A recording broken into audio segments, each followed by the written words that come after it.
ఓం సాయిరామ్. సమర్థ సద్గురు సాయినాథ్ మహారాజ్ కీ జై.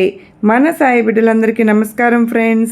మన సాయినాథుని దయ వలన అందరూ సంతోషంగా ఉండాలి అని మనస్ఫూర్తిగా కోరుకుంటూ ఈ వీడియో స్టార్ట్ చేస్తున్నాను. ఈరోజు వీడియోలో మనం చూడబోయేది సాయినాథుడు చెప్పేది ఏంటి అంటే, ఇప్పటి వరకు ఎదురు చూసింది చాలమ్మ, ఇక రాబోయే 24 గంటలు నీ మొక్కులన్నీ కూడా నెరవేరుస్తాను, 100% నమ్మకంగా విను తల్లి అని బాబావారైతే మనకు ఒక అత్యద్భుతమైన సందేశం తీసుకొచ్చారు ఫ్రెండ్స్. ఆ సందేశం ఏంటి, సాయినాథుడు మనకు ఏమి చెప్పబోతూ ఉన్నారు అని మన సాయినాథుని మాటల్లో వినబోయే ముందు మన ఛానల్ ఎవరైనా ఫస్ట్ టైం చూస్తూ ఉన్నట్లయితే సబ్స్క్రైబ్ చేసుకోండి.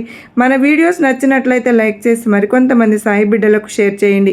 ఇక ఈరోజు సాయినాథుడు మనకు అందిస్తున్న సందేశం ఏంటి అంటే, బిడ్డ, నా కోరికలు తీరుతాయా, మంచి జరుగుతుందా, నాకు అసలు మంచి జరిగే యోగం ఉందా అని ఎదురు చూసావు కదూ, కానీ జరగడం లేదు అనే ఆవేదనతో ఈ సాయిని పిలిచావు కదూ.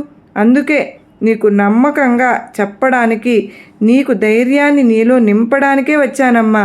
నీ అన్ని మొక్కులు కూడా నెరవేరుతాయి తల్లి. ఇన్ని రోజులుగా ఎదురు చూసింది నీకు నచ్చినది జరిగేలా చేయడానికి వచ్చాను. ఈ గురువారం రోజునే నీ కోరికలన్నీ నెరవేర్చేందుకు ఆరంభమైంది తల్లి. నువ్వు కాలం అనేది ఇది గుర్తుంచుకో.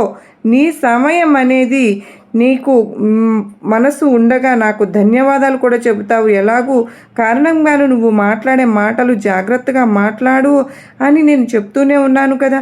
ప్రతి ఒక్కరి జీవితంలో కోపంలా చేయడానికి 1-2 ఉంటారు. ఇంట్లో కానీ, పనిచేసే దగ్గర కానీ, స్నేహితుల్లో కానీ ఎవరైనా సరే నీ కోపాన్ని రెట్టింపు చేసేవారు ఖచ్చితంగా ఒకరు ఉంటారు. కానీ వారు చేసే తప్పుకు నువ్వు తొందరపడి కోప్పడి అరవడం కాకుండా కొద్దిగా ఆలోచించి చూడు, నీకు మంచి జీవితం ఉంటుంది. నీ జీవితం ఇంకా ఆరంభం కాలేదు బిడ్డ. ఈ జీవితం ఇలాగే ఎప్పుడు ఉంటుందా అని కూడా చెప్పలేము. ఎవరు మనసు నొప్పించకుండా ఉండగలిగి, అలాగే నువ్వు కూడా కోపం తెప్పించేలాగా ఉండకూడదు. ఇతరులు నిన్ను కోపం తెప్పించేలా వారి మాటలు ఉంటాయి, కానీ కోపం లేకుండా శాంతంగా ప్రశాంతంగా ఉండాలమ్మా. ఎందుకంటే హృదయంలో అందరిలేగా ఒకేలాగా ఉండదు. మాట్లాడే మాటలు ఇంకొకరికి బాధను కలిగించేలా ఉండకూడదు కదా. ఏమి జరిగినా సరే ఓపికగా ఓర్చుకో. ఒక పెద్ద బండరాయి కానీ, లేదా ఒక కొండం కానీ, ఏదో ఎంత పెద్ద తుఫాను వచ్చినా నువ్వు స్థిరంగా ఎలా ఉంటుందో అలాగే నువ్వు కూడా అప్పటిలాగా ఓర్పుగా ఉండాలి. ఎవరైనా నిన్ను పొగిడితే మనసులోనే సంతోషపడు, అంతేకాని దానికి పొంగిపోయి ఉండవద్దు. అలాగే నిన్ను కృంగ తీసేటట్లు ఎవరైనా మాట్లాడినా కూడా వాళ్ళ మాటలకు కూడా నువ్వు కృంగిపోవద్దు.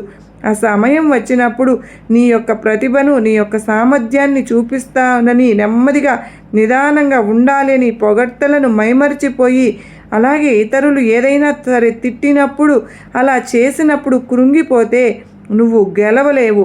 అప్పుడే ఇంకా మంచి గెలుపు రావాలని నీకు కసి పెరగాలి. అంటే నువ్వు అన్నింటినీ ఓర్చుకోవాలి.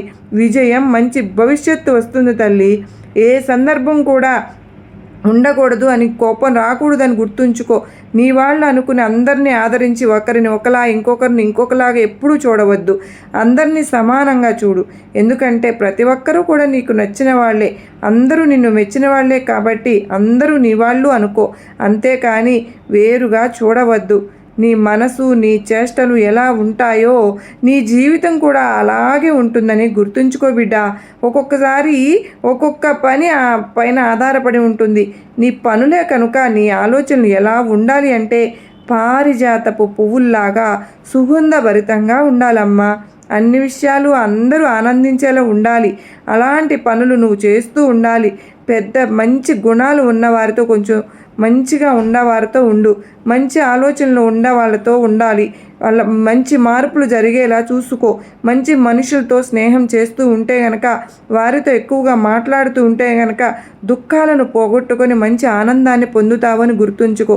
కష్టాలు, నష్టాలు వచ్చినప్పుడు వాటిని మర్చిపోయి పెద్ద ఆనందాలు మాత్రమే నువ్వు గుర్తుంచుకో. అప్పుడే జీవితాంతం సుఖపరంగా ఉండగలుగుతావు. చెడు పనులు చేస్తే ఇప్పుడు సంతోషంగా ఉండవచ్చునేమో, కానీ భవిష్యత్తులో ప్రశాంతత అనేది నిలవదు. నీకు ప్రపంచంలో చెడు ఎప్పుడూ కూడా గెలవదని నువ్వు గుర్తుంచుకో. ఈరోజు బాగుంటే చాలు అని చెడు తలచిన వాళ్ళు భవిష్యత్తులో అసలు జీవితమా లేకుండా పోతుంది. కనుక ఈ సాయి బిడ్డవు కనుక నువ్వు అలా ఉండకూడదు. నీ భవిష్యత్తు మంచిగా ఉండాలి. నీ సాయినాథుడు నిన్ను నమ్ముకున్నావుగా, నువ్వు నీ గుణాన్ని ఎప్పుడూ మార్చుకోవద్దు. నీ సాయిని ఎప్పుడు తలుచుకుంటూ న్యాయంగా, ధర్మంగా, న్యాయం వైపే నువ్వు అడుగులు వేస్తూ ఉండు. నిశ్చయంగా నీకు మంచే జరుగుతుంది తల్లి. నా మీద నమ్మకంతో ఈ క్షణం నుంచి ప్రశాంతంగా, ధైర్యంగా ఉన్నావు అనుకో. నీకు ఏది కూడా జరగదు అనేది ఉండదు బిడ్డ. నిన్ను పట్టి పిడుస్తున్న దుష్ట శక్తులన్నిటినీ నీ దగ్గర నుంచి తరిమి వేస్తాను. ఇకపై ఎటువంటి ఆందోళన ఉండకుండా నీకున్న అప్పుల బాధల నుంచి బయటపడేస్తానమ్మా. ఆర్థికంగాను, ఆరోగ్యంగాను నువ్వు సుఖపడే సమయాన్ని నేను ఆశీర్వదిస్తున్నాను కదా. నువ్వు ఇక దేని గురించి ఆలోచించాల్సిన అవసరం లేదు. నేను నిన్ను ఎల్లప్పుడూ ప్రేమిస్తూ ఉంటాను తల్లి. నేను నీ గురించి మరియు నీ పరిస్థితుల గురించి పట్టించుకోవడం లేదని నువ్వు ఎప్పుడూ అనుకోవద్దు. ఈ సాయిని నువ్వు అనుమానిస్తున్నావా? చెప్పు. ప్రశాంతంగా ఉండు అమ్మా. నేను నీ పని, నువ్వు నాకు అప్పగించిన కోరికలు అన్నింటినీ సరైన సమయంలో నీకు జరిగేలా చేసి నిన్ను సంతోషపెడతాను తల్లి. ఇది ఈ సాయి ఇస్తున్న వాగ్దానం అమ్మా. నీకున్న కష్టాలను, నిద్రలేని రాత్రులను గడిపావు. నన్నే స్మరించి పడుకున్నందువలన నీకు నందనవనం లాంటి పూలవనం లాంటి భవిష్యత్తును నేను వేశాను బిడ్డ. నీ బాబాపై నమ్మకం నువ్వు ఉంచావు కదా. నిన్ను ఎలా వదులుతాను చెప్పు. చెయ్యి వదలనమ్మా. నువ్వు నన్ను ఎంత హృదయపూర్వకంగా నమ్మావో నేను అంత నిశ్చలంగా నీ యొక్క సేవకుడిని అయ్యి నిన్ను కాపాడుకుంటుంటాను తల్లి. నీకు ఎలాంటి కష్టము రాకుండా నేను నా చెయ్యి అడ్డు పెడతానమ్మా.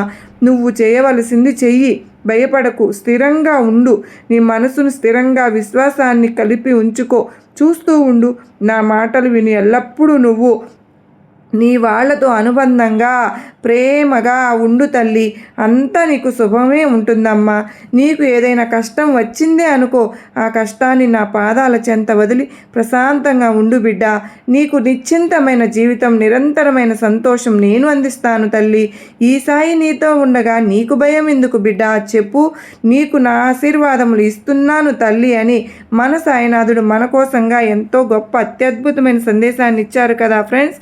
మరి ఈ సందేశం మనందరికీ కూడా ఎంతో నమ్మకాన్ని, ధైర్యాన్ని కలిగించింది కదూ, నచ్చింది కదూ. నచ్చినట్లయితే ఈ గురువారం రోజున మరికొంతమంది సాయి బిడ్డలకు షేర్ చేయండి. అలాగే మరో చక్కని సాయినాథుని సందేశంతో మరలా మీ ముందుంటానండి. అంతవరకు అందరూ కూడా గొప్ప అష్టైశ్వర్యాలతో ఆనందంగా, సంతోషంగా ఉండాలి అని మరొక్కసారి మనందరి తరపున మన సాయినాథుని వేడుకుంటూ మీరందరూ కూడా ఎప్పుడు బాబావారి పాదాల దగ్గర మీ కోరికలను మీరు కూడా బాబావారికి విన్నవించుకుంటూ దయచేసి నా గురించి కూడా బాబావారికి తెలియచేస్తారని ఆశపడుతూ ఉన్నాను. మీరందరూ సుఖంగా, సంతోషంగా ఉండాలి అని మనస్ఫూర్తిగా బాబావారిని కోరుకుంటూ ఈరోజు ఈ వీడియో ఇంతటితో ముగిస్తున్నాను. మరో చక్కని సాయినాథుని సన్నిధి, సాయిబాబా సన్నిధి ద్వారా మరలా మీ ముందుంటాను. అంతవరకు నమస్కారం అండి. ఓం సాయిరామ్. సర్వే జన సుఖినో భవంతు.